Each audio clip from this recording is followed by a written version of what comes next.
Mon Seigneur et mon Dieu, je crois fermement que tu es ici, que tu me vois, que tu m'entends. Je t'adore à genoux. Je te demande le pardon de mes fautes et l'aide pour faire avec profit ces 10 minutes de prière. Marie, ma mère immaculée, Saint Joseph et mon ange gardien, intercédez pour moi. Aujourd'hui, nous fêtons la Saint François, un saint qui est assez connu, surtout en raison du fait que le pape François a voulu choisir ce saint pour patronner son pontificat. Cela reflète son propre désir de mener une papauté humble, axée sur le service aux personnes marginalisées, comme on l'a encore vu récemment dans son voyage en Belgique. Le pape a pensé à prendre ce nom lorsqu'un des collègues cardinaux, qui voyait que l'élection allait tomber sur lui a dit « N'oublie pas les pauvres ». Et ce bref commentaire l'a conforté dans son choix d'honorer Saint François et d'incarner ses vertus dans son pontificat.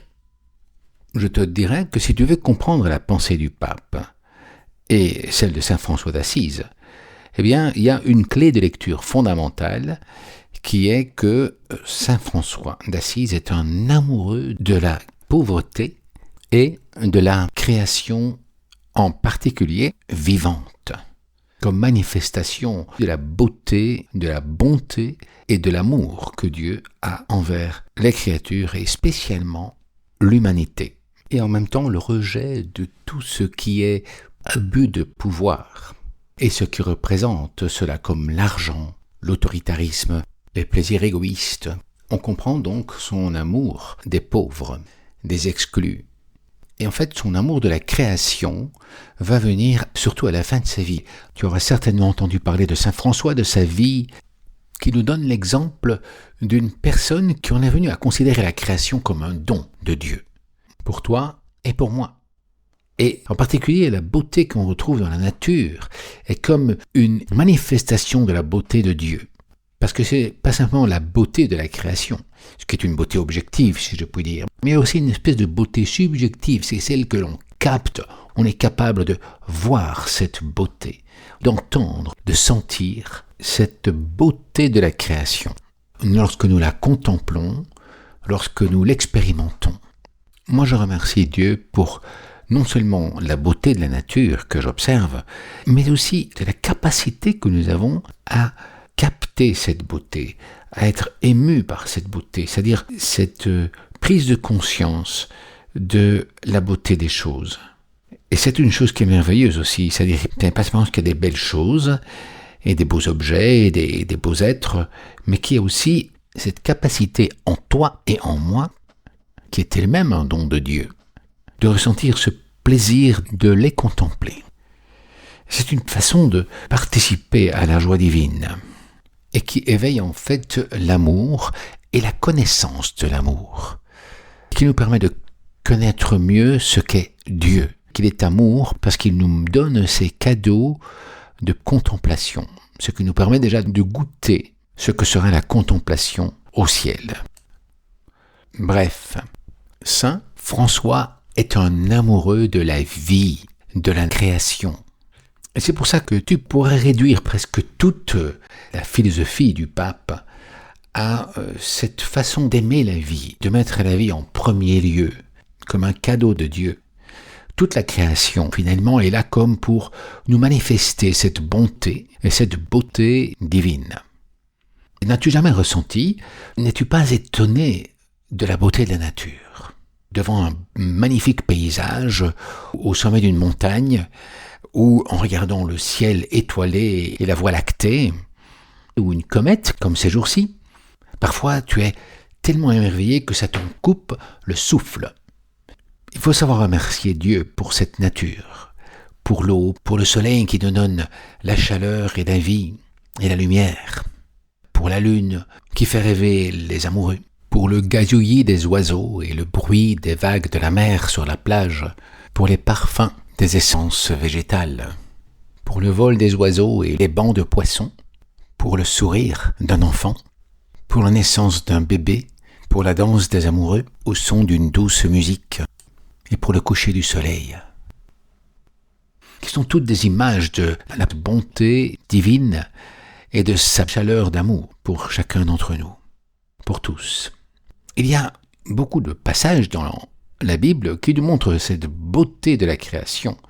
Chaque étape de la création se termine par l'affirmation « Dieu vit que cela était bon ».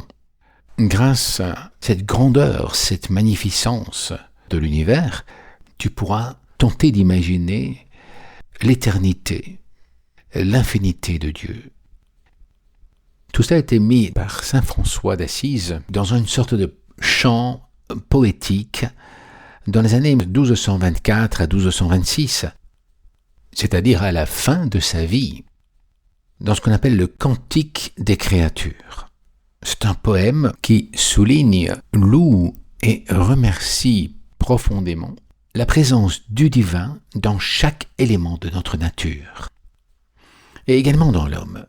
Toute chose possède une certaine beauté. Tout être vivant en particulier montre un ordre tout à fait spécial. Depuis l'atome et les lois de la nature elle-même, jusqu'à un niveau macroscopique, les fleurs, les plantes, les oiseaux. Il faut savoir remercier Dieu pour tout cela. Dieu nous a mis dans un jardin. Cependant, il n'est pas encore parfait, il est perfectible. Et non seulement il est perfectible, mais il est imperfectionné. Et c'est l'homme, c'est-à-dire toi et moi, qui doit justement le perfectionner et le gérer. Et c'est là où intervient la création de l'homme qui le mène à gérer la nature matérielle. Mais cette responsabilité de la gestion peut aussi être mal vécue par l'homme et finalement produire même une destruction de cette nature.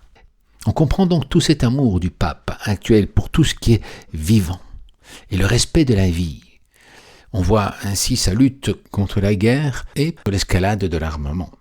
La vie misérable et pauvre, mais également pour le respect de la nature et de l'environnement, l'habitat, la maison commune, et pour la vie du bébé à naître. Si saint François revenait sur Terre, par exemple, aujourd'hui, penses-tu réellement qu'il affirmerait qu'il est pour la course à l'armement, pour l'appauvrissement de certains peuples, pour l'avortement, pour l'euthanasie? Pas du tout. Il est pour la vie. Bien sûr, il existe des problèmes absolument difficiles. Seulement la solution que la société porte à ces problèmes est inacceptable. La solution de l'avortement n'est pas la bonne solution. Pourquoi ? Eh bien, parce que c'est une solution qui élimine le problème en éliminant un innocent. Il faut trouver d'autres solutions. Et je crois que l'homme et la société humaine a suffisamment de ressources pour régler ce problème par d'autres moyens que celui de l'élimination d'un innocent. Toi et moi demandons à Dieu de nous aider à prendre des solutions, parfois courageuses, qui soient respectueuses de la vie et du droit à la survie d'un innocent. Puisse Dieu nous aider à trouver de meilleures solutions. D'ailleurs, une socialiste belge, je disais qu'aucune femme n'est contente d'avorter.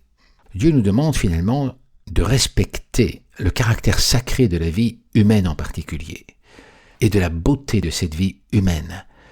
Ayons le sens de la gratitude d'avoir reçu la vie en la respectant et en essayant de faire mieux vivre cette harmonie du monde naturel. Mais Dieu ne nous a-t-il pas donné aussi des ressources non seulement matérielles, mais aussi intellectuelles, psychologiques, sociétales? Dieu, qui est infini, aime spécialement le fini, le petit. Et tu auras remarqué que ce qui est petit dans la nature est souvent mignon. Je me souviens que certains enfants regardaient des jeunes chiots en train de sucer les mamelles de leur mère, mais ils ne regardaient pas tellement la mère, ils regardent plus les chiots en étant assez attendris et en disant « comme ils sont mignons ». En fait, c'est ce qu'il nous demande aussi à nous d'être comme des enfants pour rentrer dans le royaume des cieux. Il faut devenir mignon devant Dieu. Des créatures petites comme des jeunes enfants, mais pas petites moralement, qui invitent Dieu à s'attendrir sur leurs problèmes peut-être, mais aussi sur leur tentative de faire du bien. Si seulement toi et moi, nous aimerions faire le bien. Marie, tu es notre mère. Aide notre humanité à trouver de bonnes solutions. Que nous puissions, comme chanter la beauté de la création, à travers ce respect de la vie que nous aimerions diffuser dans toute personne humaine et qui nous rend dignes d'être aussi et fils de Dieu. Je te remercie, mon Dieu, des bonnes résolutions, des actes d'amour et des inspirations que tu m'as communiquées dans cette méditation. Je te demande de m'aider à les mettre en pratique. Marie, ma Mère Immaculée, Saint Joseph et mon ange gardien, intercédez pour moi.